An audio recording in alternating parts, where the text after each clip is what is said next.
Hey everyone, welcome back, and let's write some more Leetcode today. So today let's solve the problem, find all possible recipes from given supplies. The problem description is more simple than it actually seems, so I'm going to be mostly focusing on like the input and output for this example here. I'm going to go through what this problem is asking for, and then I want to cover why the sort of naive solution won't work and why we will have to do a different solution, and that solution is going to be turning this problem into a graph problem. In that graph problem, there's multiple ways to solve this problem. I'll just focus on one of those solutions, but I'll try to discuss some of the alternatives as well. The idea here is that we are given a bunch of recipes. So these are the recipes here. What we want to do is determine which one of these we can actually cook. Can we cook bread? Yes or no? Can we cook a sandwich? Can we cook a burger? And so for each of these, we just want to know which ones we can cook, and that's what we want to return. So you can see that in this example, the output is all three of them. We can cook all of them. Now, how do you know if you can cook a certain recipe or not? Well, I'll try to color code it to make this a little bit easier to read. For bread, we have this array, I guess, first of all. We have the recipes array. In this case, it's of size 3. We call that n. While the ingredients array, which is going to be separate, is going to be of the same length. So for each item in the recipes, we have bread. Inside of the ingredients array, we have an item, which is a sublist, a subarray of these ingredients that are required to cook bread. For sandwich, we have these ingredients that are required. And lastly, for a burger, we have these 3 ingredients required. Separately, we are actually also given a third array, which is supplies. The length of this array could be anything. It's not related to the first 2 arrays. So the way to think about this is sort of like these supplies are like our smallest units. Like these are the ones that are indivisible. Like these are kind of our base cases. We have yeast, we have flour, and we have meat. But for these recipes here, these are not units. These are compound. It takes other things to create each of these. These can be divided. So for bread, you can see that bread is just yeast and flour. It takes yeast and flour to make bread. Next, we have a sandwich. It takes bread and meat to make a sandwich. We have meat over here, but we do not have bread over here. Notice that. So a sandwich, not only does it require some supplies, our smallest units, but it also requires a compound item, a recipe in this case. So for us to know if we can cook a sandwich, it's not enough for us just to look at the supplies. It was for bread. For bread, we could just go through each of these ingredients and then just do a lookup with supplies. When I say the word lookup, you probably can guess what data structure I would want to use for that. I'd probably want to use just a hash-based data structure, maybe a hash set or a hash map. I think in this problem, we are actually given an infinite quantity of each of these. So we have an unlimited amount, and therefore a hash set I think would be fine. But it's actually not going to work. That naive solution would not work for this example because, I mean, maybe in this example, with going through these items in a certain order, it might work. If I'm going through these recipes, and I want to know, okay, can I make bread? Can I make a sandwich? Can I make a burger? I'll start with bread. I'll see I need yeast and flour. I have both of those down here, so I can make bread. That's great. So in some ways, I can take bread and add it to my list of supplies and say, okay, now I have these available to me, but I also have bread, and I have an infinite amount of it because I had an infinite amount of these other ingredients as well. So now I have bread available to me, and then next I will look at sandwich and say, what do I need for a sandwich? I need bread and meat. I have both of those. I've just made some bread. But what if the order of these was swapped? What if we saw sandwich first and then we saw bread? Well, then after making bread, then we have to kind of backtrack and go to all the other new recipes that we can create. And it might not just be one like link. It might be something like this. Maybe if I want to make, let's say like a burger, to make a burger, I need a sandwich. And to make a sandwich, I need bread. And maybe to make bread, I need like some other recipe. Well, let's say I went through these items like this. I want to make a burger. Well, I can't make a burger. I want to make a sandwich. I can't do that. I want to make bread. Well, maybe I can't do that either. But then I get to another recipe. I can make that. Once I find out I can make this recipe, now I'm able to make this one as well. I have to kind of go back up that link. And now that I can do this one, I have to do the previous one as well. And then I can do the previous one as well. So this seems like recursion, and it exactly is, because this is actually a graph problem. The items, like the recipes and the supplies, these are sort of like our nodes, and these ingredients are sort of like the edges. And once you can kind of think of it as a graph problem, it becomes pretty trivial. You can solve it either with DFS or BFS. I will be covering the DFS solution. So if this was a graph, what would it look like? Let me try to draw it out. I'll start with the supplies. So we have our supplies down here, and then we have bread, which will be its own node. And to make bread, we need yeast as well as flour. So I'm going to make a directed edge from here to there. I guess I could have done it in the other way as well, but I think this is a bit more descriptive, because if we want the ingredients of a specific recipe, we can just follow each edge that goes out of it. We also have a sandwich, which takes bread as well as meat. And for whatever reason, a burger is separate from a sandwich. I guess they're making like a Big Mac or something, where now we will need a existing sandwich and some extra meat, I believe. And I think actually extra bread as well. So yeah, we can see here that a burger requires sandwich, meat, and bread. So this is kind of what we would expect the graph to look like. It's not really a coincidence that it looks like a tree, because it probably should be an acyclical graph, and it probably should be connected. I guess it doesn't necessarily have to be connected. Maybe these two don't exist. We could have had bread dependent on this, and maybe like some other item dependent on that one. That would be unconnected. But mainly, we definitely don't want there to be a cycle, because think about now the question that we're trying to answer. Now that I gave you a little picture to think about, you have a much higher chance of solving this problem, because think about this. Now I want to go through each of these items. Bread. Can we make bread or not? Well, now I just look at my graph and I ask myself, am I able to make bread? Like, for all of the ingredients of bread, do I have them? Well, for bread, it's really easy, because all of the ingredients of bread are supplies, and we know that supplies exist for sure. So this one's like trivial. We don't have any sort of actual edges that we have to like go down. So bread is good. Now let's look at sandwich. Same thing here. We will look at each edge. So we'd go down this one, we'd see, okay, it's meat. We know we have meat. But going down the other edge is interesting. We see, okay, we have bread. So now what should we do? Because for us to know that we can make a sandwich, we want eventually all of the paths that go out of sandwich to be able to land at like leaf nodes like this.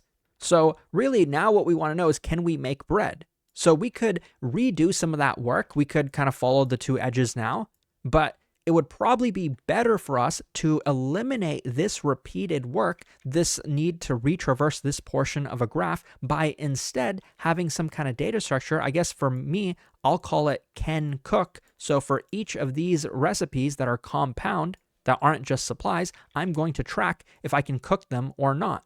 So once we traversed bread, we could track it in our hash set and say that it's true, bread can be cooked. So then if we ever land on that node again, like from sandwich, for example, then we know we already have bread. We don't have to keep going down a graph again. So basically, I'm just going through each of the nodes in my list of recipes and just running a pretty simple DFS on it. If you're not familiar with DFS, I highly recommend checking out some resources on graphs. I have plenty of resources on Leetcode.io if you're interested.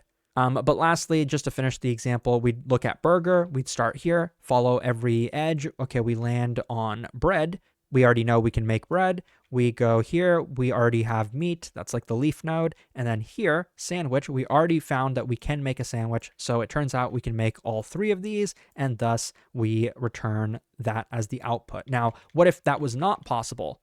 Well, I highly encourage you to try to think of an example where it's not possible for us to cook every single recipe. What would that look like? Well, it would have to be a cycle. Because think about it, for bread, if it has any dependencies that are all like base cases, well, then it's pretty much good. For supply here, I mean, there's no edge I can draw that would be invalid, except for a circular dependency where I depend on you and you depend on me. So there's no way to make either of these unless we started out with them. If they were supplies, that'd be great. But if they're recipes and we don't start out with any of them, well, then we can't make any of them ever. That doesn't mean that our result will necessarily be an empty array, because like I said at kind of the beginning, we might have like disjoint sets. We might have one side here that has a cycle and something like that, and we might have one side over here that doesn't have a cycle, in which case this would be included in the output, but these guys would not. So we're more or less done now, but I want to mention in terms of implementation details, we actually don't need to build the graph because the graph is already given to us. We already have for each like item, we have a list of the ingredients. So, I mean, this literally is an adjacency list here. Like for each item, we have a list of other nodes. So we're not going to be rebuilding this. And also for us to not use these strings take up more space generally than like integers. So instead of referring to this as like the bread node or the sandwich node, it might be easier just to use an index for us to refer to like what we're talking about. And again, we will be using a hash set called canCook so that we do not revisit the same node. Thus, our time complexity should be efficient. It should just be like the size of the graph, which should be the number of vertices plus edges, which roughly is going to be like the sum of the supplies and recipes, as well as the ingredients. When I say the sum, I mean the length, but I guess the length of the characters matters as well. Oh yeah, lastly, in case you're wondering why another algorithm that's sometimes used for cycle detection wouldn't actually work for this problem, union find. It would not work for this problem because union find is good at detecting cycles in undirected graphs, but it's not so great at directed graphs, which is what we are given here in this example. It can't easily detect cycles in directed graphs. We could have used like breadth first search. I think that would have worked as well. I think the complexity would have been the same as TFS. Also, this problem like very much falls into the category of the course schedule problems. It's practically identical to them if you haven't noticed by now, if you've solved these problems before, the course schedule ones. They're pretty much variations of topological sort, which is also another way to solve this problem. That's a little bit more advanced, and I think it's not really necessary for a problem like this one. But if you want to learn more about that, definitely check out Leetcode.io. Okay, so what I want to do is start out with just writing out the DFS. And this is what we want to do with it. I want to say for every recipe in my list of recipes, I want to run DFS on it. And that's the only parameter I'm going to throw in there. So it's going to take R, the recipe.